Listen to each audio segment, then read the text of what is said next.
প্রতিদিনের রান্নার মধ্যে মাঝে মাঝে চাই একটু স্পেশাল টাচ, আর সেই স্পেশাল টাচ যদি হয় ঘরের চেনা স্বাদের সাথে, তাহলে তার মজাই আলাদা। আজ রান্না করছি একদম ঘরোয়া অথচ দারুণ স্বাদের পটল চিংড়ি। প্রথমে পটলগুলো ভালো করে ধুয়ে খোসা ছাড়িয়ে নিও, তারপর হালকা করে তেলে ভেজে রেখে দাও।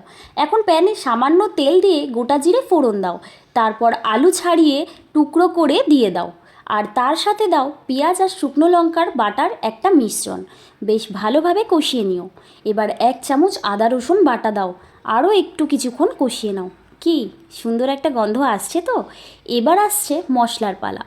এবার হলুদ, নুন, জিরের গুঁড়ো আর একটু কাশ্মীরি লঙ্কার গুঁড়ো সবটা মিশিয়ে ভালো করে কষে নাও।